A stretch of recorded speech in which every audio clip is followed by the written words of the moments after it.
Welcome to the Winchester Unitarian Society. We are a liberal religious community founded in 1865.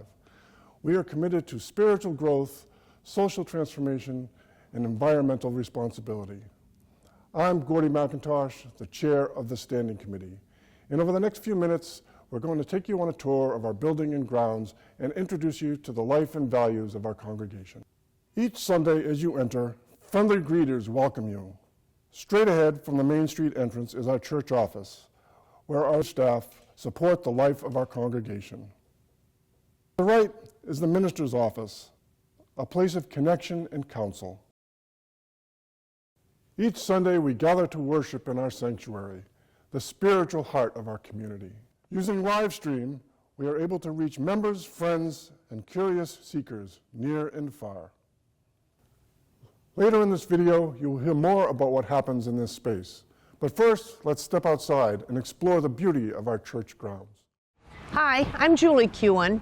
My husband Chuck and I have been members of the church for over 25 years.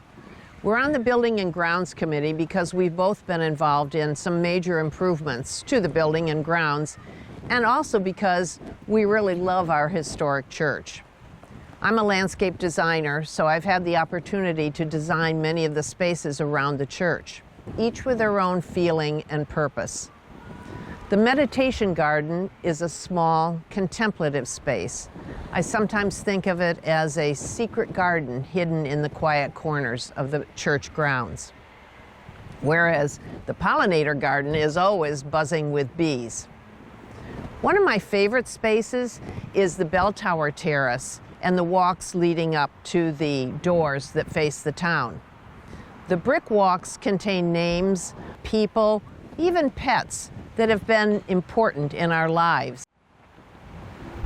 The walks converge on the central spine of the church that holds our flags, the rainbow flag, the Black Lives Matter, and the American flag, because our congregation passionately loves our country and its freedoms.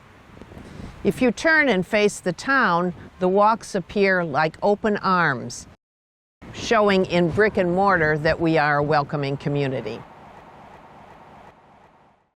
Hello, my name is Martin Newhouse. When my wife and I first came here in the 1980s, we were immediately drawn to the liberal theology, the tolerance, and the openness of this congregation. We knew this was a place where we could come, where people of different faith traditions could find a home and worship in their own fashion.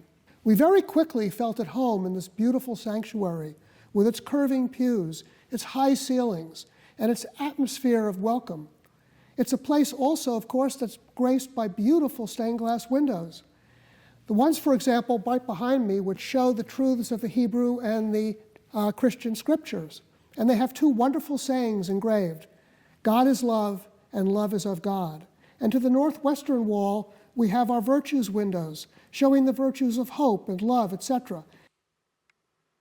Over the years, one of the most important aspects for us has been the music of this congregation. The acoustics in this hall are wonderful for singing, both by the congregation and by the choir. John Kramer, our music director, is an extraordinarily talented musician, and John has made it possible for us to view music not simply as an accoutrement or a production, but part of the worship itself.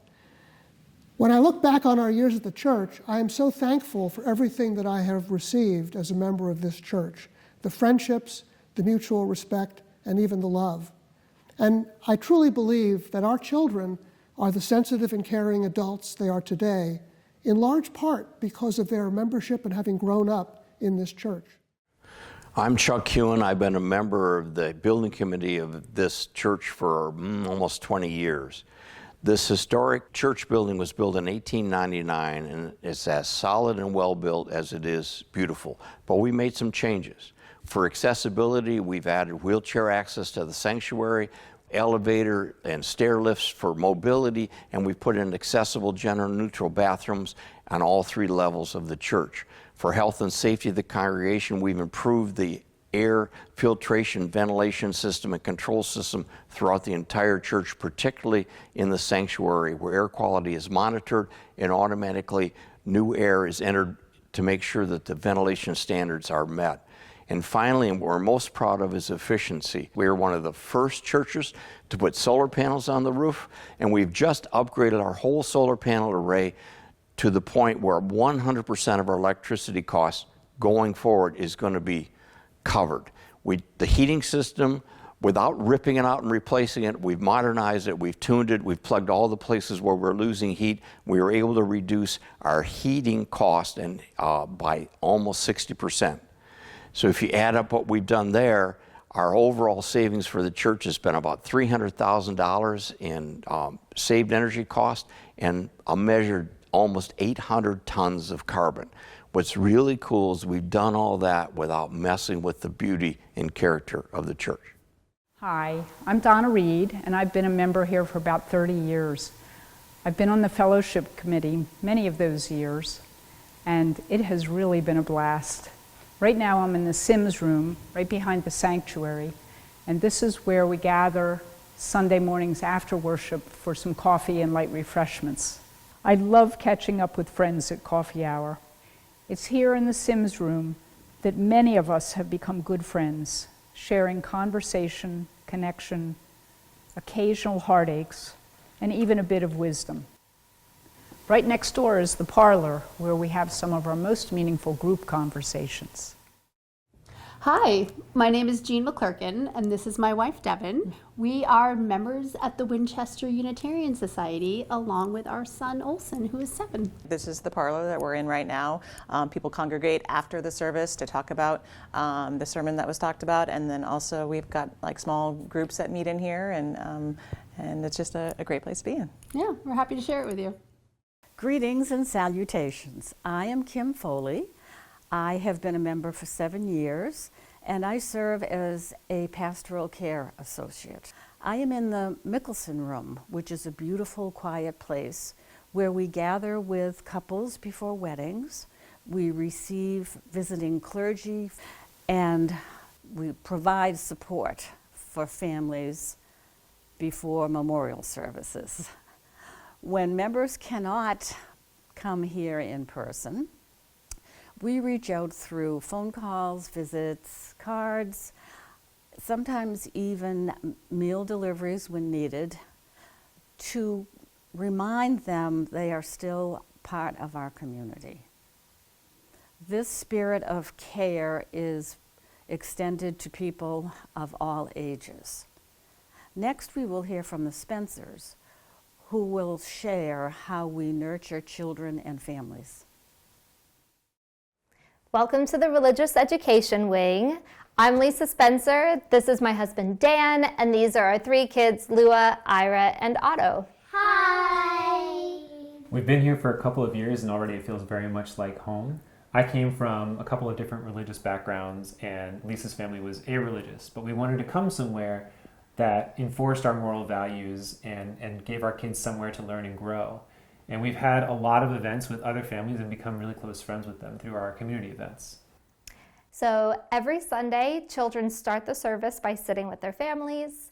Usually one student goes up to light the chalice, and then the students sit together to listen to a song or story. It's a time of meaningful reflection and usually pretty funny jokes. Then, as a congregation, we sing the children out to classes. After leaving the congregation, RE students gather to sing their opening song and RE chant. Once in the classroom, students listen to stories, participate in crafts and games, and are encouraged to ask big questions. Hi, my name is Mayra Rodriguez Howard, and I've been a longtime member of the Social Action and Outreach Committee. And this is Metcalf Hall. This is where we gather to put our values into action. For example, each Thanksgiving, we assemble more than 70 food baskets for families facing food insecurity. We also pack soup jars for local groups supporting those in need. These are hands-on, multi-generational lessons in empathy, service, and community. Metcalf is also where we gather for spaghetti dinners, all ages, potlucks, community dances, and celebrations that bring us together in joy and connection. We also build partnerships beyond these walls. One example is La Colaborativa, an organization that supports immigrants in the greater Boston area. And now, you'll meet Milo at the WUS room. Hi, my name's Milo Ippolito, and this is the WUS room. WUS stands for the Winchester Unitarian Society Youth Group. It's where people like me from grade 9 to 12 meet up almost every week and talk about issues that we've been facing, as well as just like our day-to-day lives. I feel like it really helps me connect with people my age who are interested in the church. Plus, we have a whole lot of fun. This year, me and the other WUS group members helped stage the church's first ever haunted house. I think it was really fun sort of getting to see all the different members of my community, especially scaring them. Every year or so, we do a couple different service trips where we go and help out a community that we feel like we can help. In my sophomore year, I went to War, West Virginia, to help out one of the most impoverished communities in the state. And I feel like we did a whole lot of good there. I made a lot of friends, made a physical impact on a community, and really helped people out. I feel like those kind of experiences, you can never really forget. Thank you for spending this time with us. We hope you have enjoyed getting to know us and our beloved home a little better. I will close with the words we use to extinguish a chalice. We extinguish this flame, but not the light of truth, the warmth of community, or the fire of commitment. These we will carry in our hearts until we are together again.